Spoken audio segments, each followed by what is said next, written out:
السلام عليكم، ازيكم يا حبايبي؟ عاملين ايه؟ يا رب تكونوا بخير يا رب. النهارده هعمل معاكم السمك المشوي دوت، البلطي. انا جايباه صغير اهوت عشان نشويه باحلى تتبيله. ما شاء الله هتحسوا بطعمه جميل جدا، والتتبيله بتاعتي بقى مميزه. لما تدوقوها على السمك بالطريقه اللي انا هقول لكم عليها دي هتبقى جميله جدا، وهتشوفوا الفرق بتاعها بينها وبين اكل المحلات بره. بصوا انا جايبه سمك وسط صغير كده، مش كبير قوي ولا حاجه، علشان بيبقى مسكر كده في الاكل، وبيبقى مستوي وجميل وما ياخدش معانا سوا كتير في الشوي. بصوا انا كده نضفته اصلا وغسلته بالخل والليمون والملح، وهنجهز له دلوقتي التتبيله مع بعض، وهتشوفوا التتبيله هنعمل معاه ايه. هنا المكونات اللي هنحطها في التتبيله بتاعت السمك المشوي: هنا فلفل اخضر وفلفل احمر، وهنا هنحط توم وكمون. هو السمك معتمد على الكمون، يعني سمك يعني كمون على طول. هنعمل الخلطة دي مع بعض دلوقتي. كبة،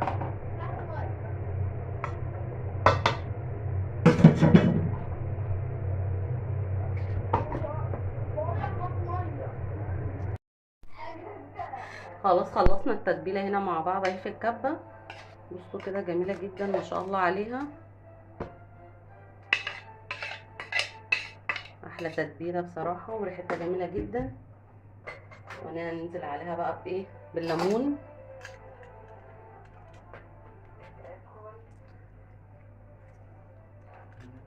ننزل عليها بالليمون كده، ونتبل بيه السمك بقى اللي اللي هنشويه. هنشويه بالردة. ده سمك يا جماعة مشوي بالردة، ما شاء الله عليه، يعني تحفة جدا وجميل جدا. بصوا كده ما شاء الله. هناخد السمك بتاعنا بقى ما شاء الله عليه اهو في الخلطة دي كده اهو. ننزل نتبل واحدة واحدة كده عشان يشرب من الخلطة بتاعتها.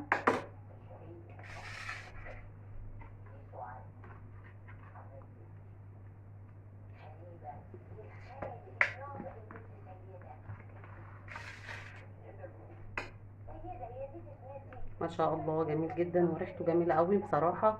ريحة الثوم والكمون والليمون فيها جميلة جدا ومميزة قوي بصراحة.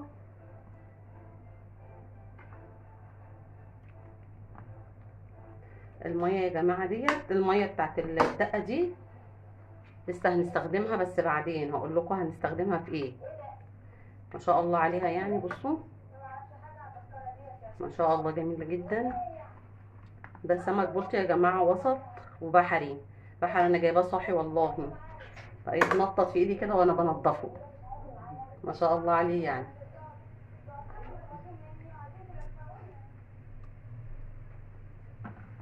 خلاص كده خلصنا الكمية.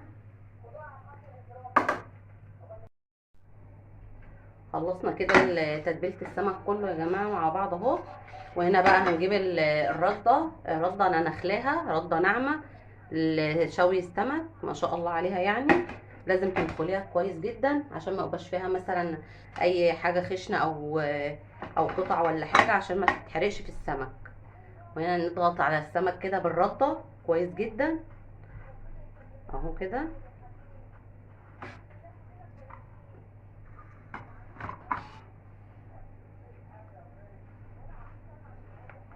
نضغط عليه كده عشان ايه؟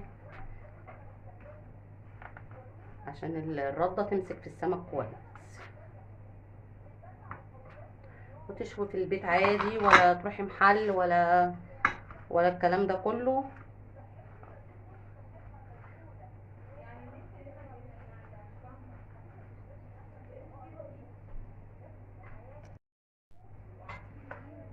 هنمشي مع بعض خطوة بخطوة كده في تتبيل السمك، وفي طريقة الردة بتاعته، ان احنا نحطها في الردة ونضغط عليه كده.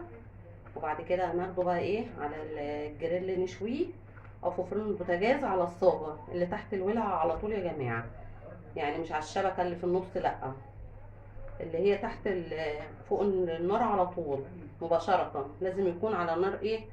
حامية، علشان يستوي ويبقى طري كده معانا وقلبه طري. ما شاء الله يعني. بصوا يا جماعه،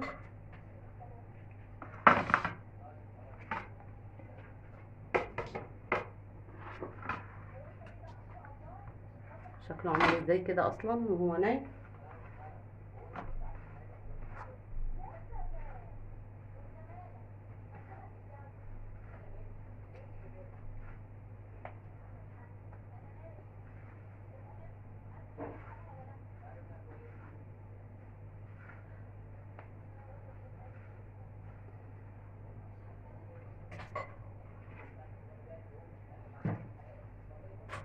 كده خلصنا السمك، تبلناه كله اهو بالرده.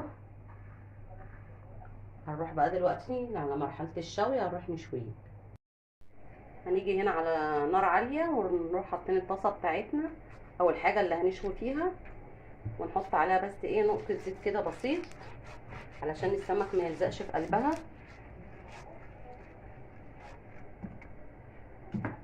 وهننزل بالسمك بتاعنا كده.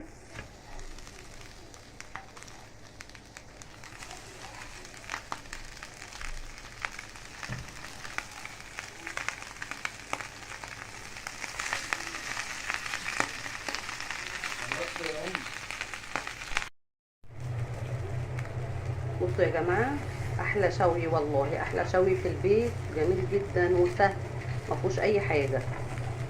بصوا السمكيه بتتقلب ازاي بكل سهوله، ولا لازقه ولا محروقه ولا اي حاجه.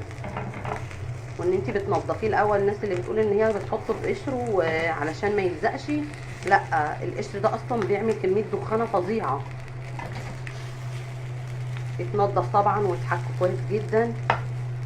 احنا اللي هناكل يا جماعه، مش حد غريب، يبقى لازم الواحد يعمل احسن حاجه. بصوا كده ما شاء الله، شكله وريحته جميله جدا.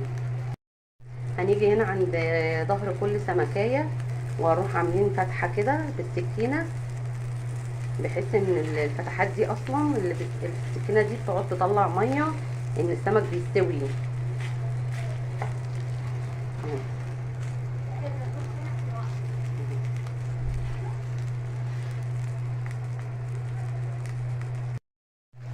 خلاص كده السمك بتاعنا هنا استوى خلاص، ما شاء الله عليه، بقى عامل ازاي، جميل جدا وطري قوي ما شاء الله.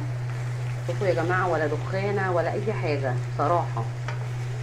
نظافه السمك هنا في التنظيف بتفرق جدا. بصوا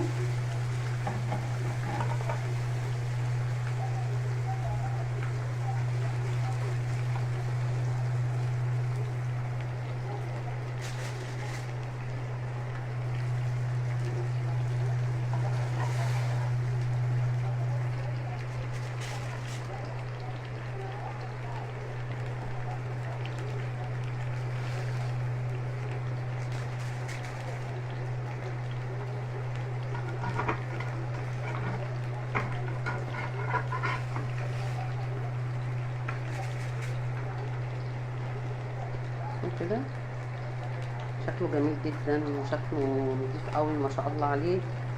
نكمل بقيه الكميه مع بعض واوريكم الشكل النهائي في الاخر. هنحط بقيه الكميه بتاعت السمك، ولازم ننضف مكان الشوي اول مره علشان الحاجات دي ما تتحرقش وتعمل دخانه. بعد كل مره بتحطي فيها سمك وتروحي منضفه مكان الشوي، وتحطي المره اللي بعدها على طول. اهو ما شاء الله عامل ازاي، جميل جدا. شايفين يا جماعه دخانه ولا شايفين اي حاجه؟ التنظيف هنا بيفرق جامد، ولا دخانه ولا طعم مراره في السمك ولا اي حاجه. وكده يا جماعه خلصنا مع بعض بقى كميه السمك المشوي، والله ما خدوا مني ربع ساعه ما شاء الله في ثانيه. بصوا احلى سمك مشوي في البيت، من التنظيف للحشو للشوي لكله، ما شاء الله ما شاء الله، جميل جدا. بألف هنا وشفا. جربوا بقى طريقتي دي مش هتغيروها. وبكده حبايب قلبي يكون خلصنا السمك المشوي معانا باحلى تكات للدقه بتاعته والخلطه السحريه بتاعته الجميله. ما تنسونيش بقى في اللايك والاشتراك في القناه لو عجبكم الفيديو. واشوفكم ان شاء الله على خير في الفيديو الجاي.